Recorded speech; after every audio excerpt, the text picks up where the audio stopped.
What is up, Lightfighters? Welcome back to the channel. This is, as always, Lightfighters Anonymous, the show where the tactics are made up, the techniques do not matter, and you are only breaking procedure if you get caught doing it. Today, I have a little bit of an admission to make. I am personally a little bit of a gearhead. As you can see, I have some very nice equipment. It is what I consider to be top of the line, and I've spent a fair amount of money on it. But I am here to speak the truth. You, as a light fighter, do not need to spend a lot of money on your equipment. Truthfully, having nice equipment is very little of the issue of being a fit and able-bodied light fighter.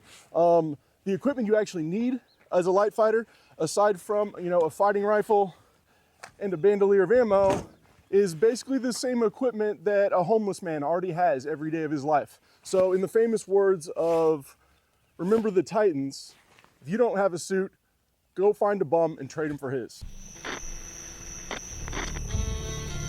Eagle 2, this is Lightfighter 1-1. How copy, over. Contact! Contact! 1-1, this is Eagle 2, good copy, set traffic, over. What is up, Lightfighters? Thanks for hanging through the intro. At risk of becoming another one of the tactical YouTube channels that spends way too much time talking about hardware and not software, I do today have a couple of inexpensive gear items that you as a professional light fighter should basically, in my opinion, have on you at all times. These are very cheap things to have. You can make them usually yourself or source them basically anywhere, all right? So first things first, I am guilty of this on our last FTX. I did not have a watch, and you've seen I posted about this recently. Now, the watch I'm wearing, you don't need a special high dollar fancy watch. In my opinion, I've seen all the Navy SEALs talk about how you should wear a Rolex. It's always got trade value overseas. If you've got $10,000 to blow on a watch, you shouldn't wear it to the field. That's not smart. And okay, sure, I'm sure they're quality and they can hold up to some abuse, but I don't like bringing crazy expensive stuff to the field. So grunts, check out Casios. They range anywhere from 15 to 100 bucks for a G-Shock if you want the bigger one. This is just a Casio F91W. It has the actual light in it, stolen out of a 1989 Game Boy, the original one, big gray block. It is kind of hard to see, but this has basically no functions on it. It is slightly water resistant, which means I can get it wet, don't press buttons while it's underwater. A little bit of submersion is okay. I can take showers and wash my hands in it. But other than that, this is a pretty functionless watch. It tells me what time it is, what day it is, and I can also set an alarm. And I think those are three great functions for your watch to have.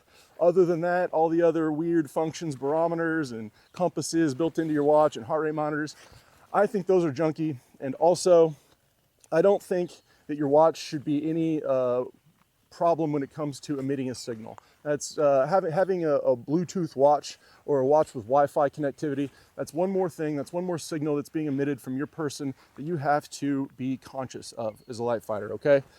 So get a watch, get a simple one, make sure it's water resistant and has a built-in alarm that'll wake you up for your fire watch, all right? Or right before somebody wakes you up for your fire watch. Anyways, have a watch, be able to tell what time it is when you're asked. This is an essential task of a light fighter, guys. Time hacks in the field are oftentimes incredibly crucial to communications and your communications plan. So if you're not able to follow simple time hacks in the field, you're useless. Now, the next item all professional light fighters must have on them, in my opinion, is a writing utensil. I keep a few stashed here in my just admin pocket, and my go-to all-time favorite one that I carry with me all the time, every day, at work as a paramedic, and just as an everyday light fighter, if you will, is a Sharpie. I like Sharpies a lot because they write on a bunch of stuff. They'll write on a hood of a car if you really need to. They'll write on a window. They'll also write on paper. The downside is when you're writing on paper, they bleed through. They are also permanent, so people aren't going to enjoy that you wrote on their walls or on their sofa, but they do write on that kind of stuff. So you can write on people, you can write on glass. Sharpies are pretty effective. However, Sharpies get a little ineffective when they get wet or when they get dry. They are capped implements, so you need to keep them fresh with the cap on so they don't dry out. And if you run over a big puddle of water with this thing, it will quickly become ineffective and junky. Another writing utensil I love is the silver Sharpie. This is for writing my name on stuff. Oftentimes we have black plasticky items or OD green or camouflage items, and the silver Sharpie shows up better. I keep a silver Sharpie on me so I can quickly write my name on stuff that I'm handing off, or I can help a buddy out and write their name on some shit that they're loaning me so I don't forget. Silver Sharpie all the way. Lastly, the classic old pen. This is just the old Pilot Gel G2. This is a fine pen. This is great for writing on paper, and it honestly keeps your handwriting a little bit nicer and neater when you're writing or taking detailed notes. So I think having a great pen is a super effective thing to have, and you should always consider having some sort of blue or black pen to write with. And lastly, one of my secret favorite items, this is a little Skillcraft government pin. This is what's called a grease pin or a China marker, which I think is a funny name for them. But all this is a little twist up old grease pin. And these grease pins are fantastic because they do absolutely write on anything. Be it wet or dry surfaces, be it a piece of sandpaper, a grease pin or a China marker will write on it. Now, again, the downside is pretty semi-permanent. This stuff is hard to remove, and it's not gonna be nice, fine handwriting. But I do like keeping a little grease pin on me because you can quickly mark pretty much anything, no matter whether it's wet, dry, rough, or surfaced. Now, to go with the writing utensil, obviously, I'm gonna say it, you should be carrying some sort of pad of paper. This is a little Write in the Rain cheap field notebook. It is very simple. This one is kind of small, so I find it hard to write on. I had somebody in the comment section note that you could run it sideways and write on it sideways, said it was a little easier for him. I'm a sloppy handwriter, and I find that these are basically good enough to write like one word per sheet because I write sloppy and big, and I'm a big idiot. But this is pretty much fine for jotting down a quick note or receiving some communications that are important or a grid coordinate, and you just have something quick to write on. Again, this is Write in the Rain paper, so if it gets wet, you're still able to write on it. Again, with maybe a pen or a specifically Write in the Rain pen. I don't really like the Write in the Rain pens. I don't think they work that good. If you're doing more admin related tasks, I encourage you to carry a little bit of a bigger field notebook. This is the one I used on our last FTX, and it's got some just laminated pages in here that I prepared with like our SOIs and all sorts of stuff. So if you really find yourself doing a lot of admin tasks, grab a bigger notebook, it's handy.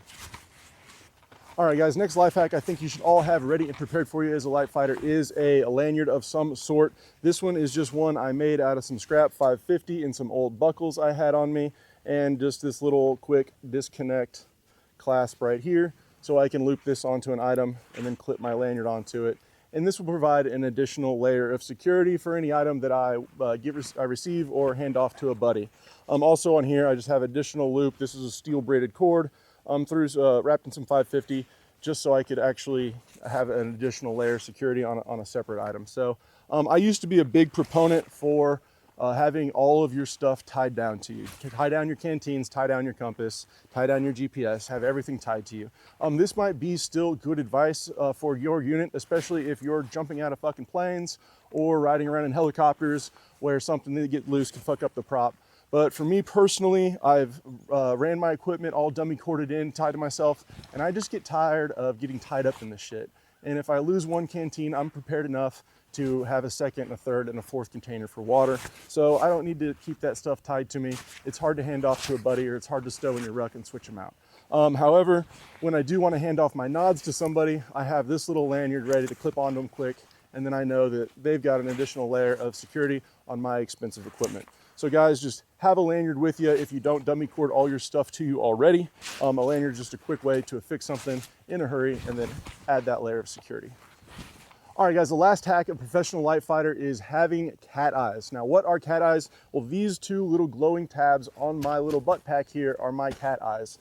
Cat eyes are just little glowing implements that are usually pretty passive. They do emit a small amount of light because they charge up from the UV spectrum, but they just glow a little bit. And what they do is they provide a marker on the back of you as a light fighter so your fellow light fighters can easily follow you at night. Now, to be honest with you, you're like, oh, I don't want to emit light and I don't want to glow at night. Yes, that is true. So be cautious of where you are wearing these. I prefer, honestly, not to wear these on my head anymore where they are issued, because they're typically sewn into the helmet band that Army issues. I like to wear mine lower on my body, on a butt flap, on a butt pouch, or back low where somebody who's following me can see them low, and then again, they're not up way high over the brush that I'm patrolling in.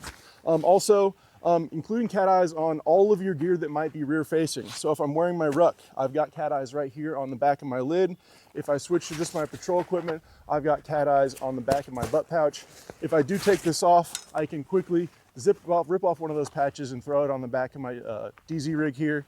and then I've got cat eyes on the back of the DZ rig. So real simple, it's an easy way to make these guys is just get some glow-in-the-dark tape and a piece of Velcro, and you just make them yourself, okay? There's no mastery, there's no secret sauce to these. Now, this glow-in-the-dark stuff does wear out over time, but it's incredibly cheap. So every few years, when you start seeing your stuff getting really dim, buy some new stuff and make some new ones. You should be able to make 100 of these for less than $10. Guys, truth be told, being a light fighter is a team sport. You do not have to have the latest and greatest equipment to be a member of the team, but you do need to be prepared to work on a team. So guys, know what time it is, be able to follow time hacks that are given to you, and be able to tell somebody else what time it is. So wear a watch. Also, I encourage you to be able to do this without relying on your cell phone, which can give all sorts of spurious emissions away.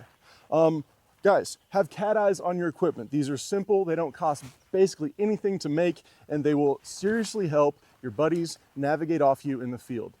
Have a way to write down critical information. You're not Rain Man. If you were Rain Man, you wouldn't be watching my videos on YouTube. You'd be on the blackjack tables making tons of money.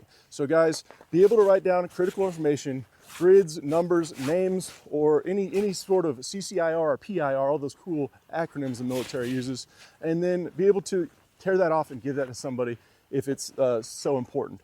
And lastly, guys, losing shit is not cool. So have a way or a plan not to lose important shit. Guys, this little lanyard didn't cost me but $5 to make. I love it. I use it for all sorts of stuff. And if I do have to give it to somebody, I can make another one. And I'll maybe link a video here and show you how I made this one later today. Guys, again, this is Lightfighters Anonymous. I appreciate you guys all watching so much. I am demonetized for your pleasure, so you have to watch less ads. If you want to join in on the fun, check out lightfightersanonymous.com. Guys, real quick, I never thought I'd get there, so thank you so much. I am working my way up to 10,000 subscribers. I can see it in the future, and that is awesome. I am super excited that I have been given so much reach by you guys, and I've actually been able to affect and make jokes with a lot of you guys. So thank you guys so much. As a way to say thank you to you cool dudes who are watching my videos, I have reached out to all of the badass companies that I know in the industry and asked for some stuff. I'm hoping they will sponsor a giveaway. I already have some amazing companies that are giving stuff for this giveaway. I'm also buying some cool items from some other companies, and I'm going to give these away in hopefully 5 different packages when I hit 10,000 subscribers. I will be doing this on live stream, all super fairly. If you guys want to get involved in this giveaway or sign yourself up for it, go to lightfighters.com/10K giveaway. Rock on and stay sharp, guys. I appreciate y'all so much.